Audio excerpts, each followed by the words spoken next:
Segundo Samuel, capítulo 15, versículo 19 a 22, começando no 19, diz assim: Disse, pois, o rei a Itai, o giteu: Por que irias tu também conosco? Volta-te e fica-te com o rei, porque és estrangeiro e também desterrado de teu lugar. Ontem vieste e te levaria eu hoje conosco a caminhar? Pois eu vou para onde puder ir. Volta, pois, e torna a levar teus irmãos contigo, com beneficência e fidelidade. Respondeu, porém, Itai ao rei e disse: Vive o Senhor e vive o rei meu senhor, que no lugar em que estiver o rei meu senhor, seja para a morte, seja para a vida, aí certamente estará também o teu servidor. Então Davi disse a Itai: Vem, pois, e passa adiante. Assim passou Itai o giteu, e todos os homens, e todas as crianças que havia com ele. Oremos.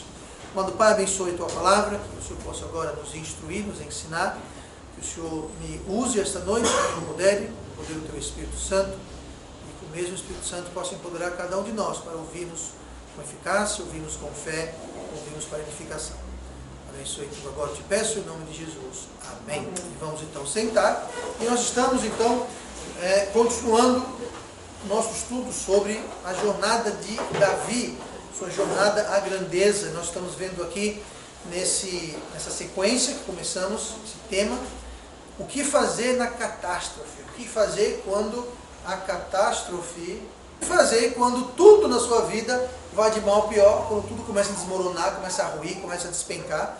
A palavra catástrofe, como eu falei semana passada, vem de duas palavras gregas, kata e estrofe. Estrofe quer dizer para baixo e kata quer dizer, estrofe quer dizer giro, tornar, e kata quer dizer para baixo. Tá? Então, quando tudo começa a uma espiral, digamos assim, a descer, a ir do mal para pior, o que você faz? Qual a atitude que você toma, quais as providências que você faz? E é sempre bom, nessas horas, você ter um plano prévio. Eu mencionei isso semana passada. Tem um plano prévio. Por quê? Porque se você nunca atravessou uma catástrofe, você vai atravessar uma catástrofe mais cedo ou mais tarde. Se você nunca teve o prazer de ter essa experiência, então, em breve, te garanto que você vai ter. Então, quando ela chegar, então você já tem um plano de ação, você já tem em mente o que você vai fazer. Porque se você não fizer isso, você vai acabar simplesmente reagindo. Você vai simplesmente reagir e agir da forma errada. Tá? Então, nós vimos isso na semana passada. E o mais importante para fazer, que nós vimos, e eu digo mais importante porque as outras coisas que nós vamos ver só vão acontecer se você fizer a primeira coisa que nós vimos na semana passada. Essa primeira coisa é o seguinte: quando a catástrofe chega, pare. Simplesmente pare. Davi aqui, ele parou, foi para um lugar distante e esperou. Não tomou providência, não tome decisão, não faça algo que você vai se arrepender mais tarde. Tá? Pare e dê uma oportunidade para Deus mostrar para você o que está acontecendo. Dê uma oportunidade para Deus mostrar o que Ele quer que você faça. Se quando a catástrofe chega, você faz a primeira coisa que dá na telha, eu te garanto que vai ser a coisa errada. Se você falar as primeiras palavras que saem da sua boca, vai ser palavras erradas. Então, o que você faz? Pare. Não tem pressa, pare. Tá? E deixe Deus mostrar o que deve ser feito. Hoje nós vamos ver mais uma coisa o que fazer, e nós vamos ver como isso é dependente de você parar. Se você não parar e refletir, você não vai fazer essa segunda coisa. Tá? Essa segunda coisa é o seguinte: tá? O que fazer na catástrofe? Número 1, semana passada, você para, espere. Segunda coisa é: dependa na coisa certa. Dependa. Se escore, digamos assim. Tá? Se escore e dependa na coisa certa. Olha comigo no versículo 19. Disse, pois, o rei a Itai o giteu: Por que irias tu também conosco? Volta-te e fica-te com o rei, porque és estrangeiro e também desterrado de teu lugar. É interessante aqui notar uma coisa que nada a ver com o ponto que eu vou dizer, mas é de interesse aqui. Mas o rei Davi falou para ele o quê? Falou assim: volta-te e fica-te com o rei. Ué, mas quem era o rei? Não era Davi? Davi era o rei. Por que ele falou volta e fica com o rei, se Davi era o próprio rei?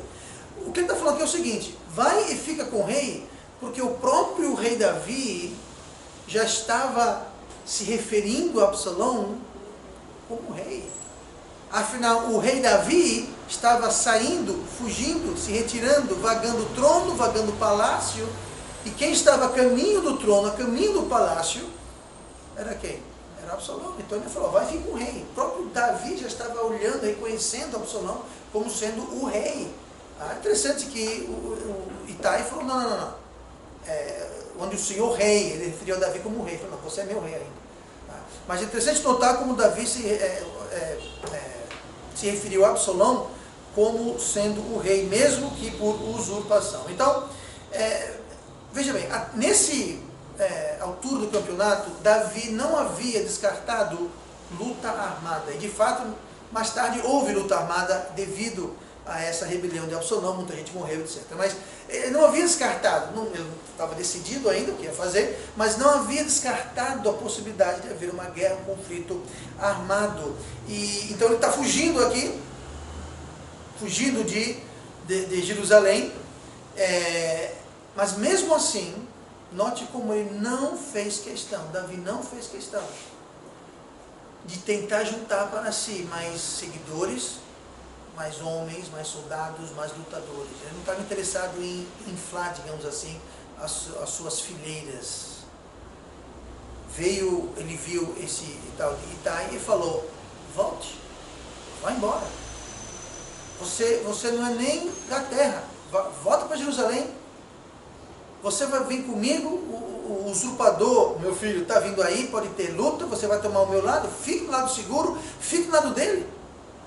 Eu não estou te cobrando, fique.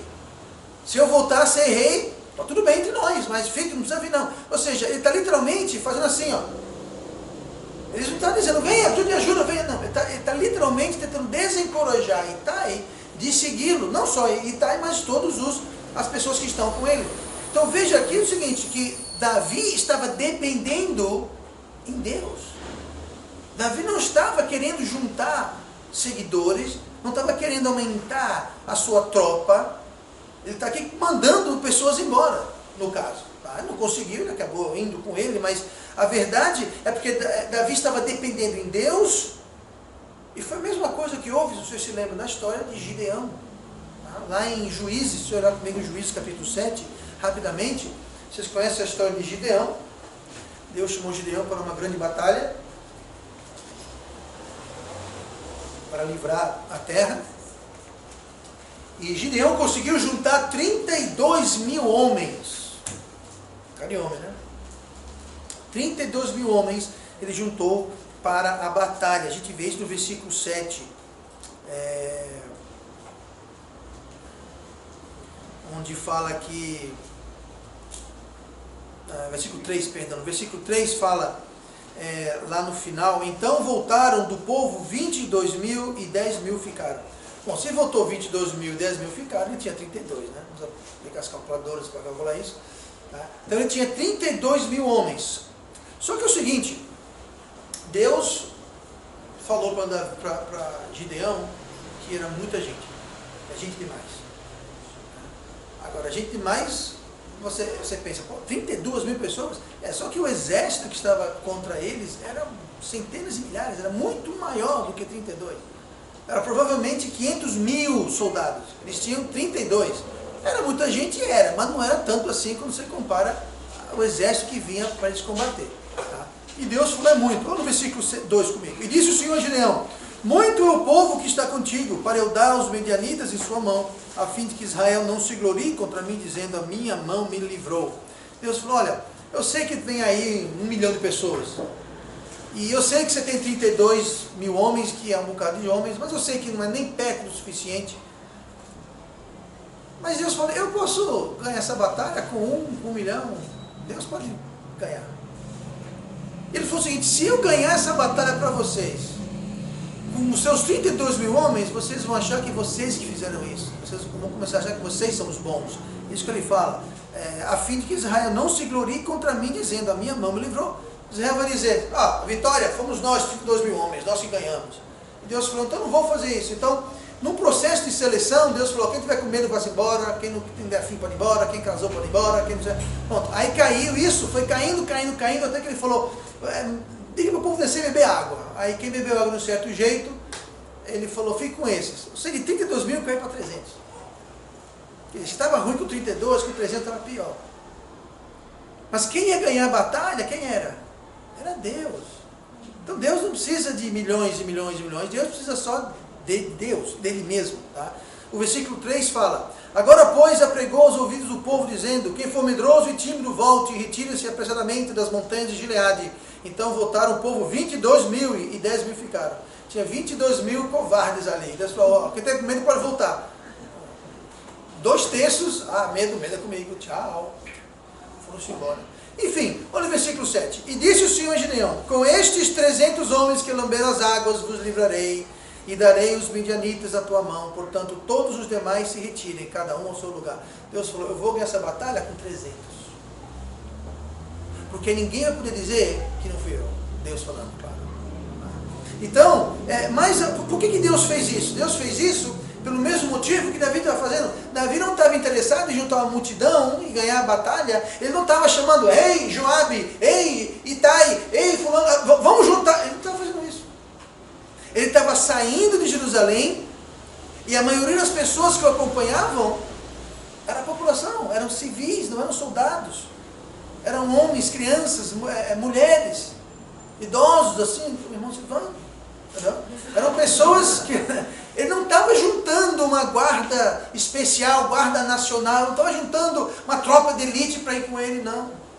Ele estava mandando, simplesmente indo com o povo. E quem vinha se juntar, ele tentava desencorajar e dissuadir de seguir a ele. Por quê? Porque Davi estava querendo depender em Deus. Lembre-se, Davi já tinha se recuperado, tinha reaprendido muitas das lições que ele tinha esquecido depois do episódio terrível que ele passou. E ele estava ciente do que estava fazendo. Entendendo que isso ainda era consequência. Lembra as consequências? Deus falou: a espada não se apartará da sua casa. Tudo isso ainda era fruto da consequência do erro dele, mas ele, apesar da consequência, Deus estava trabalhando na vida dele, ele estava ainda, sim, sofrendo as consequências, sofrendo pelo resto da sua vida. Se eu se lembrar, foi porque ele não tinha como deixar, confessar e deixar, ele só confessou, não deixou, então não encontrou misericórdia, mas então ele iria ter que carregar isso pelo resto da vida. Mas a primeira coisa que ele fez foi, ele parou, ele foi para um lugar distante, parou e esperou. Ele aqui está dependendo em Deus, não está dependendo na força do homem, no braço do homem, na força da espada. Ele está dependendo em Deus, não em números, mas simplesmente em Deus. E quando você se encontra, quando eu me encontro numa situação de calamidade, de catástrofe, quando o nosso mundo começa a desabar, quando tudo está indo errado, seja nos relacionamentos, na saúde, no trabalho, nos estudos, nas finanças, quando tudo está desmoronando, tudo está indo errado, você não sabe o que fazer, o que você esperava, a pior coisa que você imaginava acontecer na sua vida, a primeira coisa, você pare e corra para a presença de Deus. A segunda coisa que você faz é dependa na coisa certa. E como Davi fez aqui, ele dependeu em Deus. Dependeu em Deus. Davi está se colocando numa situação onde ele precisa de Deus e não de Itai, não de Joabe, mas só de Deus. Ele está se colocando propositalmente nessa posição. Tanto que aqui ele está tentando dispensar Itai, e Itai não quer saber de ir embora. Para o mundo, para outros talvez, aqueles que estavam com Davi na hora, parece ter loucura. Então aí, Davi, está vindo um exército aí para tomar você do poder, você não vai defender o seu reino, o seu trono? Aqui tem pessoas que vão se juntar a ti, você está dispensando eles, que desperdício é esse? Parece loucura. Mas Davi sabia que estava fazendo a coisa certa. A verdade é que Davi e nós precisamos depender em Deus. E é algo muito raro hoje em dia. Raríssimo, eu diria. Alguém que uma catástrofe vem de repente, e eles correrem para Deus, aguardarem em Deus, dependerem em Deus. Isso acontece. Acontece uma catástrofe, uma calamidade, as pessoas correm para resolver, não param, correm para resolver, fazem a primeira coisa que está na cabeça. Geralmente é a coisa errada. Muito raro alguém esperar. A maioria das pessoas, numa situação assim, eles vão se apegar a soluções carnais, soluções humanas, vão agir igual o mundo age. Muitas pessoas em catástrofes, em vez de aguardar em Deus, depender em Deus, vão procurar simpatia. Chega para alguém e fica tentando ganhar simpatia e todo fica com pena e coitadinho de mim. Davi não está fazendo isso. Minha gente, me ajudem, vocês venham, eu era o rei, venham me ajudar. Não, ele não está buscando simpatia de ninguém. Ele está dependendo de Deus. De Deus. Muita gente desiste. Sabe uma coisa? Não quero saber mais não. Chuta o balde, pé na jaca, não quer nem saber. Desiste, acabou. Não quero mais não. Não quero saber mais não. Outras pessoas atacam indiscriminadamente, se atacando, causando mais problemas e causando mais confusão ainda. Então a solução é o quê? Parar e depender em Deus. Depender em Deus. Deus precisa fazer parte da solução. E Deus precisa ser a parte principal da solução. Muita gente tem um problema desse e faz o que dá na telha e ainda tem a ousadia de falar, seja o que Deus quiser. Jesus está na causa. Eu não entendo o que diz Jesus está na causa. Eu não sei o que é isso até hoje. Ou seja, ele só coloca um pozinho de espiritualidade na coisa e acha que Deus está naquilo porque proferindo as palavras. Não, realmente pare, realmente aguarde em Deus, dependa em Deus. Foi preciso, como eu disse, no final das contas, foi preciso haver guerra. Houve conflito, houve luta, houve derramamento de sangue, houve morte, Absalão morreu. Mas até chegar esse dia, até chegar ao ponto onde a batalha foi travada, Deus já estava do lado de Davi. Por quê? Porque Davi parou e Davi dependeu de Deus. Dependeu de Deus. Então Deus já estava com ele. Não ele teve que partir para a agressão, ele teve que partir para a luta armada. Mas Deus estava com ele. Por quê? Porque ele esperou em Deus. E ele quis fazer a vontade de Deus. Ele confiou em Deus. E quando nós confiamos em Deus, enquanto confiamos em Deus, enquanto aguardamos em Deus, Deus vai abrir portas, Deus vai mostrar coisas que devemos fazer, coisas que nós não vamos perceber se a gente fizer a primeira coisa que vem à mente, coisas que nós não vamos ver os detalhes e as oportunidades que Deus vai trazer, mas quando você para e você depende em Deus, você vai começar a ver Deus trazendo a solução. Sabe, muitas vezes Deus quer agir em nossas vidas, mas sabe o que a gente faz? A gente mete a mão no bolso, aí pega o cartão de crédito. Já sei, isso aqui é meu Deus. Quando tem um problema, eu puxo o cartão de crédito e está tudo resolvido. Sabe, vou dizer uma coisa para você. Sabe aquela história que eu já contei várias vezes, estava na Espanha, e a gente estava comendo o último dos últimos, tinha que ir em casa, de repente alguém veio na porta, quando abriram, era o missionário Roberto Senna, até hoje está lá na Espanha, e ele estava com a coisa mais linda do mundo, 2 sacolas de papel cheio de comida. Pois é. Aquilo aconteceu porque chegamos no fundo do barril, gente. Muita gente, eu vou ser bem franco aqui, chegou no fundo do barril porque eu perdi o meu cartão de crédito. Sério. O meu cartão de crédito, era Deus testando, porque eu vou dizer uma coisa, eu perdi o cartão de crédito, aí eu cancelei. No outro dia eu achei o bendito cartão de crédito, mas já estava cancelado. Então agora eu estava sem cartão de crédito, eu estava totalmente dependente de Deus. O pastor Júlio, com quem nós estávamos morando na época juntos, chegou o cheque dele, só que o processo lá, sem querer, rasgou o cheque, o banco não aceitou mais. Então a gente estava ruim a coisa. Mas foi quando estava ruim a coisa que a gente pôde provar literalmente a mão de Deus. Você comendo sua última refeição, e você não tem dinheiro, não tem comida, não tem de onde vir dinheiro, está num país estrangeiro, e agora, vamos comer isso hoje, amanhã não tem comida. E não tinha comida, gente. Aí alguém bate na porta e fala, eu estava fazendo umas compras, e Deus colocou no meu coração para trazer isso aqui para você. Ele não fazia a mínima ideia dessa situação. Ele morava num vilarejo vizinho da gente. Eu falei, não sei, mas Deus falou no meu coração para trazer isso para vocês. Uau! Mas a gente raramente deixa a coisa chegar no fundo do barril. A gente raramente depende completamente em Deus. A gente quer depender do cartão de crédito, quer depender de outra coisa, quer depender de não sei o quê. Espere em Deus, que Ele vai trazer a solução, Ele vai abrir a porta. Mas temos que parar e esperar nele. Esperar nele. E Ele se mostra então fiel. Então, olha comigo o versículo 23. E toda a terra chorava a grandes vozes, passando todo o povo, note bem aí, todo o povo, a população, as pessoas. Também o rei passou, o ribeiro de Cedron, e passou todo o povo na direção do caminho do deserto. Tá? Acabei de ler aqui, 2 Samuel 15, versículo 23. Aqui é Davi saindo de Jerusalém. Tá? Então, a primeira coisa, depende da coisa certa. Número 1, depende em Deus. A segunda coisa que vamos ver a partir do versículo 13 é o seguinte: não só depende em Deus, mas seja humilde. Seja humilde. Aqui estamos vendo a saída, o êxodo, a fuga de Jerusalém. Por quê? Absalão está vindo aí. Ele não tinha um exército tão grande assim, mas eles não sabiam disso.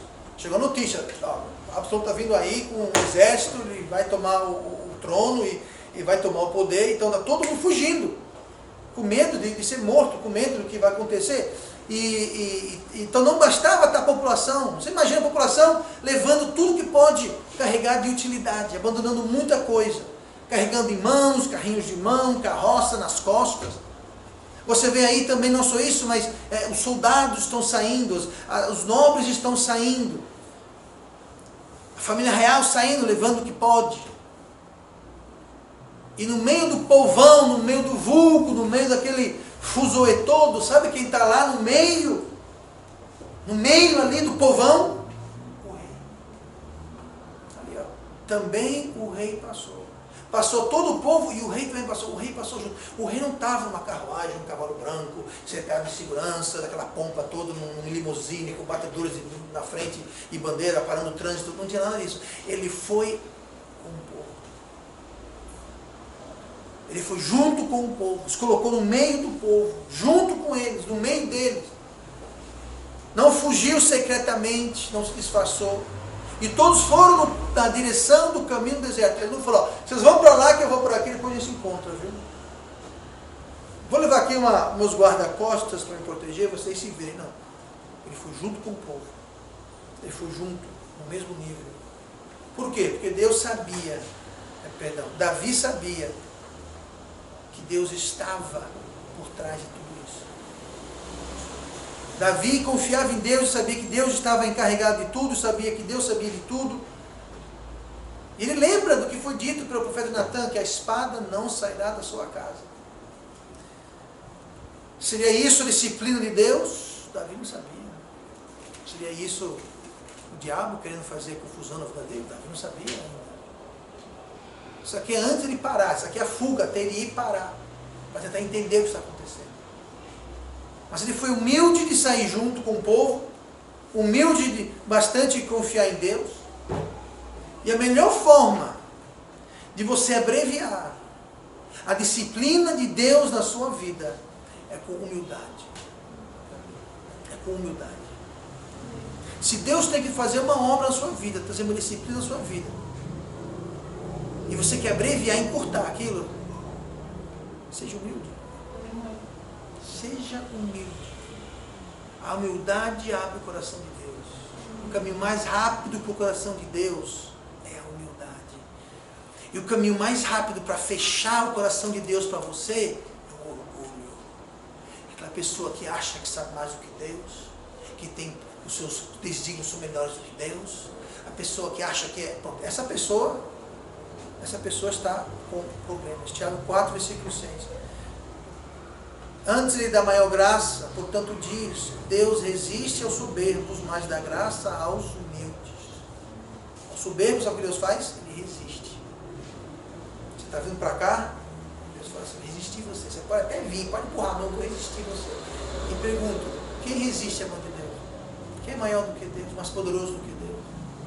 Então a pessoa que se exalta, que se levanta em orgulho e soberba, você está simplesmente prolongando o processo. Prolongando. Agora, quando você vai para Deus, você age com humildade. Humilhai-vos perante o Senhor, e Ele vos exaltará. Tiago 4,10. Você se humilha perante Deus, Deus faz o quê? Ele te exalta. Ele vê o soberbo chegando assim, todo estufado, Deus faz assim. Desce, quieto, te rebaixa, te resiste. Você chega todo rebaixado, Deus, contrito para Deus, Deus pega você pelo seu braço, te levanta, te exalta. Davi aqui tinha aprendido isso. O que ele está fazendo? Está se humilhando. Eu não vou sair daqui como rei, tudo cheio de pompa, com minha coroa aqui, todo. Eu sou rei, sai da frente, abra alas, o rei vai passar. Não, eu vou a pé, no meio do povão aqui mesmo. Sabe por quê? Porque eu não sou melhor do que ninguém. E Davi sabia que no fundo, ele tinha culpa no que estava acontecendo. Você vê aquela pessoa que causa uma confusão, depois chega lá e age como nada a ver com ele. Age como se fosse culpa de alguém, não ele. Davi sabia, isso tudo está acontecendo, lembre-se, como Absalão foi instigado, como Davi agiu errado, de várias formas, como vimos nas semanas anteriores. O que levou Absalão, que provocou, instigou Absalão a tomar essa atitude. Não estou justificando, inocentando Absalão, não. Absalão estava erradíssimo. Mas Davi havia abanado as chamas de rebelião no coração de Absalão. E Davi sabia que ele tinha culpa no cartório. Ele sabia que tinha participação na responsabilidade. Então ele se humilhou, ele havia aprendido. Ele falou, não, eu vou me humilhar perante Deus, para que Deus possa me exaltar. Então faça o que for necessário para se humilhar perante Deus.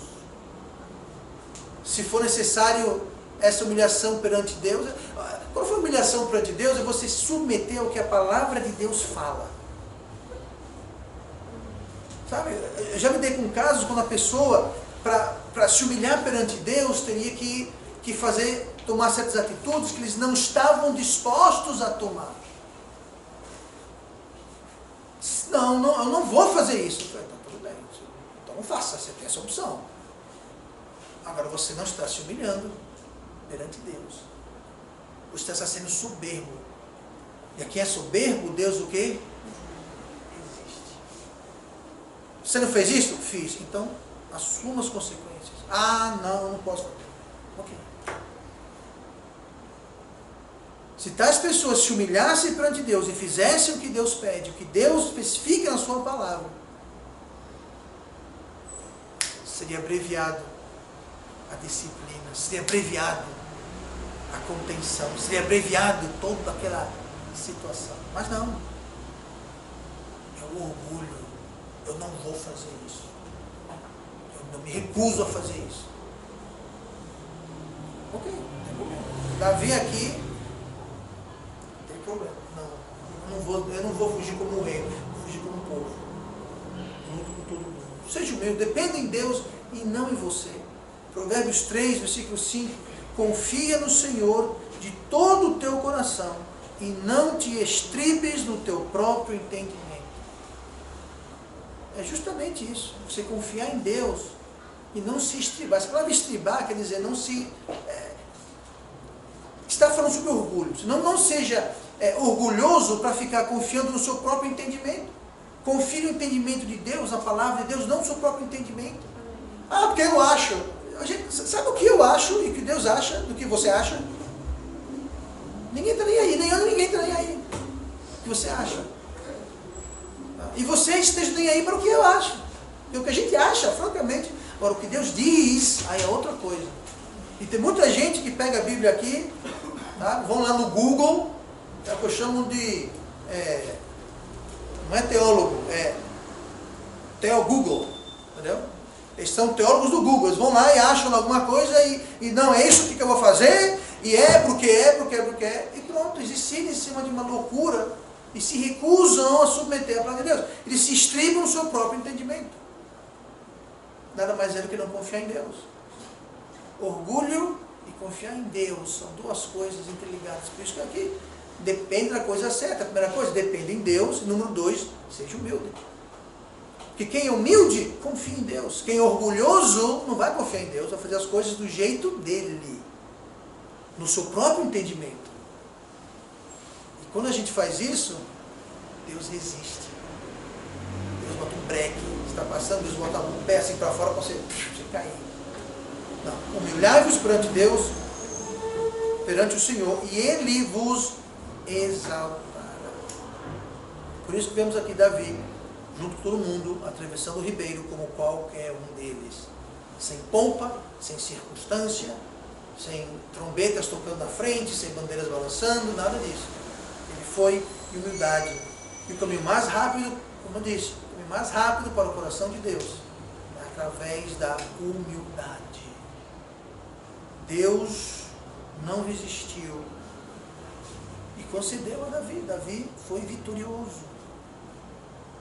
Davi foi vitorioso. Davi aqui não se escondeu, não se rodeou da guarda secreta, do serviço secreto, sei lá. Ele foi simplesmente como tudo. Então, em situações de catástrofe, sempre há lições a serem aprendidas. Sempre. Situações de calamidade, nós podemos aprender alguma coisa. Então, não vamos sofrer em vão. Quando algo vem em nossas vidas, vamos pré-planejar o que vamos fazer.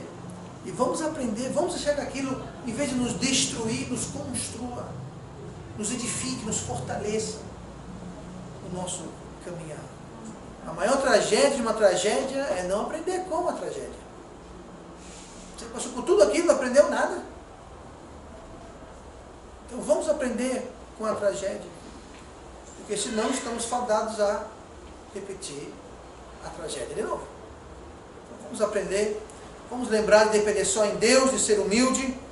E ser humilde é justamente não depender de si, e sim depender de Deus. E vamos lá. Pai amado, nosso Deus querido,